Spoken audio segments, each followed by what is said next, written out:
మధుప్రియ. నిజంగా ఆమెను చూస్తే సొంత చెల్లి అన్న ఫీలింగ్ వస్తది. బట్ ఈరోజు ఆమెను చూస్తే ఏంటి ఈ చెల్లి ఇట్ట చేసింది అనిపించింది. నిజంగా. చిన్నప్పుడు ఆడపిల్లనమ్మ నేను ఆడపిల్లనమ్మ అంటూ తన 10వ ఏటో 11వ ఏటో తానే పాట రాసి పాడనని అంది. గణేష్ గోల్డ్ తాకట్టులో ఉన్న బంగారాన్ని విడిపించి కొనబడును. సంప్రదించండి 9966651144. సరే పాట రాసింది వేరే అతను, పాడింది ఈమె అన్నారు, controversy, okay, let it be. But చిన్న వయసులో ఆమె పుట్టింది 1997. వాళ్ళ నాన్న పేరు మల్లేష్, అమ్మ పేరు సుజాత. వాళ్ళకి దంపతులకి 3 ఆడపిల్లలు. ఈ అమ్మాయి రెండో అమ్మాయి. వీళ్ళది మన పెద్దపల్లి జిల్లా గోదావరి గని. వాళ్ళు ఐ థింక్ గనుల్లో చేస్తారనుకుంటా, బొగ్గు గనుల్లో. సరే చిన్నప్పటి నుంచి కూడా చాలా యాక్టివ్గా ఉండేది. అండ్ దేవుడు కోకిలాంటి స్వరం ఇచ్చాడు, చక్కగా పాడుతూ ఉంది. అలా రఘుకుంచ మ్యూజిక్ డైరెక్షన్ అనుకుంటా పెద్ద పులి అనే పాట ఉంటుంది, దగ్గరగా దూరంగా, 2011 అనుకుంటా. సో 13 సంవత్సరాలు 14 సంవత్సరాలు వయసేసరికి ఆమెకి పాటలు అవకాశం వచ్చింది. తర్వాత సాంగ్ కాంపిటీషన్స్ ఉంటాయి కదా, జీ సరిగమపాలు, సూపర్ సింగర్ అని చాలా వాటిలో పార్టిసిపేట్ చేసింది. బేసికల్గానే తెలంగాణ అమ్మాయి అన్నప్పుడు జానపదంలో మంచి గ్రిప్ ఉండిద్ది వాళ్ళకి. అలా జానపదంలో పాడుతూ ఉండటం, తెలంగాణ మాండలికాన్ని చక్కగా ఉచ్చరిస్తూ ఉండటం. ఇక ఆ మూమెంట్లోనే తెలంగాణ ఉద్యమం. ఈ తెలంగాణ ఉద్యమం మూమెంట్లోనే ఆమె ఆనాడు ఉద్యోగుల, నాయకుల, ఎవరైనా కానీ తెలంగాణ ఉద్యమంలో అవునన్నా కాదన్నా కీ రోల్ ప్లే చేసింది పాట. ఆ పాటతోనే జోష్ వచ్చిందన్నమాట. అలా రాసిన ఒకళ్ళు, పాడేవాళ్ళు ఒకళ్ళు, ఇద్దరు కలగలిస్తేనే ఆ జోష్ అనేది వచ్చేది జనాలు. అలా ఈ అమ్మాయి పాడిన పాటలు చాలా క్లిక్ అయింది.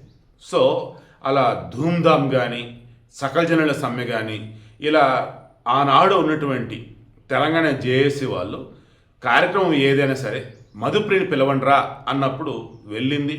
మరి అప్పుడు రెమ్యునరేషన్ ఇచ్చారో లేదో నాకు తెలియదు, కానీ ఈ అమ్మాయి మాత్రం అద్భుతంగా పాడేది. ఇక అదో తెలంగాణ వచ్చింది. 10 ఏళ్ళు వచ్చేసి బీఆర్ఎస్ గవర్నమెంట్. మరి ఆ బీఆర్ఎస్ గవర్నమెంట్లో ఈమెకి ప్రభుత్వం సైడ్ నుంచి ఏదైనా పదవులు అంటే ఏమి చిన్న అమ్మాయి కాబట్టి, అవార్డులు అంటే మేబీ నాకు ఐడియా లేదు.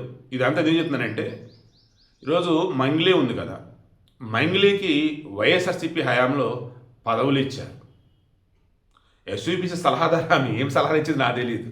అది కూడా ఆమెకి ఎప్పుడైతే ఆ పదవి ఇచ్చారో దానికి కొద్ది నెలల ముందు నుంచే నెల జీతం, అవి డబ్బులు వచ్చేసే పదవి వచ్చేసింది. అండ్ వైసీపీ హయాంలో ఈమె ఏది కావాలంటే అది అన్నట్టుగా కూడా అన్నీ చేసేసారు. సో మంగ్లీ అలా అనుభవించింది. అన్ని అనుభవించిన మంగ్లీ కూడా నిన్న మైక్రో ఫైనాన్స్ స్కామ్ మీద ఉంది కదా, దానికి సంబంధించినప్పుడు క్లియర్గా మీడియా ముందు చెప్పింది. 2024 ఎన్నికలప్పుడు అని చెప్పింది.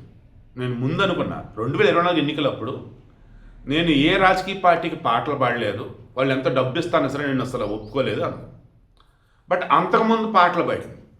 ఫ్యాను ఫ్యాను ఫ్యాను ఫ్యాను అంటూ ఆ వైసీపీకి భయంకరంగా ప్రచారం చేసింది.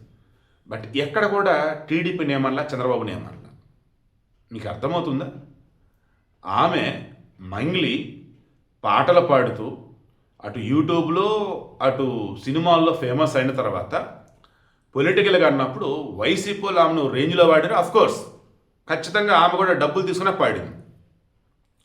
ఇక టీడీపీ అధికారానికి వచ్చాక మీరు క్రాస్ చెక్ చేయండి. అప్పుడు ఆమెకు సంబంధించి కొన్ని ఈవెంట్స్లో పాటలు పాడిస్తే జనాలు ఊరుకోవాలి. ఎవరు ఈ జనాలు? టీడీపీ అభిమానులు. ఎందుకు? టీడీపీ వాళ్ళట మంగ్లీ దగ్గరికి వెళ్ళారట.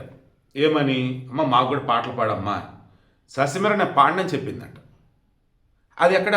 లోపల, ఇండోర్. బట్ నేను ఈ అమ్మాయి మధుప్రియ పాప నిజంగా అనకూడదు, నా మీడియాలో మరి ఎందుకు కదిలించారంటే తెలియదు. కదిలించారు అనుకుందాం, ఈ అమ్మాయి సైలెంట్గా ఉంటే అయిపోయేది కదా. నేను బాబు బిడ్డని, బాబు తన సొంత బిడ్డలను చూసుకుంటాడు. బాబు మన కేసీఆర్ గారితో నా జర్నీ. తెలంగాణ అంటే కేసీఆర్, కేసీఆర్ అంటే తెలంగాణ. ఇప్పటికీ ఆయన అందరి గుండెల్లో ఉన్నాడు. కాంగ్రెస్ ప్రభుత్వం వచ్చిన తర్వాత కోల్చటాలు, కరెంటు కష్టాలు, రైతుల వ్యతలు ఇలా చెప్పుకుంటూ పోతే ఎన్నో బాధలు ఉన్నాయి. రైతులు ఇబ్బంది పడుతున్నారు, సామాన్యులు ఇబ్బంది పడుతున్నారు. అసలు ఏముందండి ఇప్పుడు కాంగ్రెస్ పాలనలో అంటూ నేను రేవంత్ రెడ్డి వచ్చి అడిగినా సరే నేను పాడను, నేను కట్టుబడి ఉన్న బీఆర్ఎస్కి. తెలంగాణ అంటే బీఆర్ఎస్, బీఆర్ఎస్ అంటే తెలంగాణ, నేను వాళ్ళకే పాడతానని చెప్పేసి ఆమె చెప్పింది. అయ్యా అనిపించింది నాకైతే. మంగ్లీ ఆమె ఇల్లు అడిగినటువంటి వాళ్ళకి లోపల చెప్పింది, నేను పాడినండి, వద్దండి, వదిలేయండి, ఆల్రెడీ ఒకరు కమిట్ అయ్యాను కదా, పాడుతున్నాను కదా. అటువంటి మంగ్లీకే ఈరోజు సిచ్యువేషన్ చూశారు కదా. చిన్న మిస్టేక్ దొరికిన దాన్ని అసలు ఊరంతా చేస్తున్నారు. అసలు ఆమె గతం మొత్తం తీసుకొచ్చి ముందు పెట్టేస్తున్నారు. అసలు మంగ్లీని ఆల్మోస్ట్ అష్ట దిగ్బంధనం చేసేస్తున్నారు. ఇంత చూసి కూడా రూలింగ్ పార్టీ ఇంకా 3.5 years 3 years ఉంది ఇంకా గవర్నమెంట్, అయినా కానీ ఈమె ఏ ధైర్యంతో ఈ అమ్మాయిలా చెప్పింది. పోనీ ఆమె వయసు ఎంతో చూశా, చదివిందేమో ఇంటర్మీడియట్, వయసు వచ్చేసి 28 సంవత్సరాలే, చిన్న అమ్మాయి. మంగ్లీ వయసు చూసా, నేను షాక్ అయ్యా. ఆమె వయసు కూడా చిన్నదే, ఆమె వయసు కూడా 31 సంవత్సరం. బట్ మంగ్లీ వచ్చేసి పర్ల కొంచెం లోకజ్ఞానం బాగానే ఉంది, ఎక్కడ ఎలా ఉండాలి, ఎవరితో ఎలా ఉండాలి బాగానే తెలుసు. అటువంటి మంగ్లీని ఈరోజు ఇన్ని ఇబ్బందులు పడుతుంటే ఆ మంగ్లీని చూసినా సరే ఈ అమ్మాయి మధుప్రియకి అసలు ఎందుకు ఆలోచించలేకపోయింది? అంత ఓపెన్గా అందరి ముందు అసలు ఎలా చెప్పింది? ఈరోజు తెలంగాణ అంతా కూడా ఆమెదే వైరల్ అవుతుంది. రేవంత్ రెడ్డి అడిగినా పాడినంటుంది పాటలు, అండ్ ఎప్పుడు ఎలా అయినా కానీ నేను ఓన్లీ బీఆర్ఎస్ కట్టుబడి ఉంటాను అంటుంది. ఏంటి అసలు ఇది అని చెప్పేసి మొన్న ఎవరో ఒక కవి అండి, ఆయనకి తెలంగాణ గవర్నమెంట్ సమ్ డబ్బులు ఏది ఇచ్చి గౌరవం అనేది అన్నారు, నాకు వద్దు అని చెప్పాడు ఆయన. అది వేరు.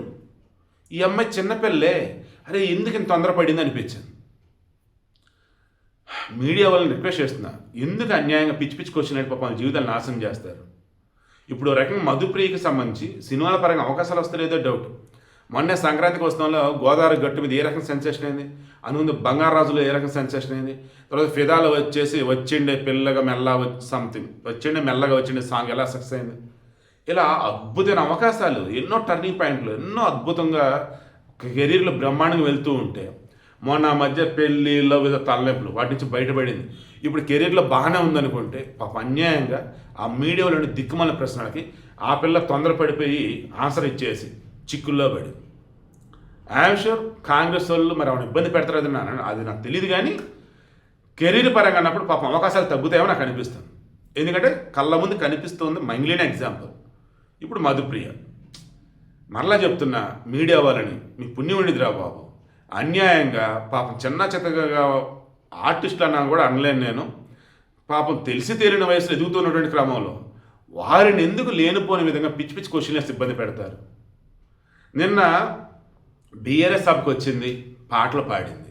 అదేమంటే ఏమంటుంది, నేను ఒక ఇంత పెద్ద సభలో పాట పాడి 2 సంవత్సరాలు అవుతుంది, మరలా ఈరోజు పాడాను. కాంగ్రెస్ గవర్నమెంట్ వచ్చేసిన ఎక్కడ పాటలు పాడినవ్వలేదు, పాటలు పిలవడానికి రమ్మని లేదా. ఏదైనా కానీ వాళ్ళకు ఉండాల్సిన వాళ్ళకు ఉన్నారు. ఐ థింక్ నల్గొండ గద్రావు ఎవరినా అంటారు, ఒక మగత్వం, వాయిస్ భలే ఉండిద్ది. రేవంత్ రెడ్డికి సంబంధించి అతనే పాటలు పాడాడు, మేబీ అందుకని అవకాశాలు ఇస్తున్నారేమో. సో ఈ వీడియో యొక్క మెయిన్ ఇంట్రెస్ట్ మీకు అర్థమైందని అనుకుంటున్నా. తొందరపడి ఎట్టి పరిస్థితుల్లో కూడా ఏంటి మీడియా వాళ్ళు ఎవరో ఏదో అడిగారు కదా అని చెప్పేసి ఏది పడితే ఆన్సర్ ఇవ్వకండి. చేతులారా కెరీర్ స్పాయిల్ చేసుకోకండి. పాపం మధుప్రియ నిజంగా చాలా చాలా తొందరపడింది, రేవంత్ రెడ్డి విషయంలో కావచ్చు, కాంగ్రెస్ గవర్నమెంట్ విషయంలో కావచ్చు.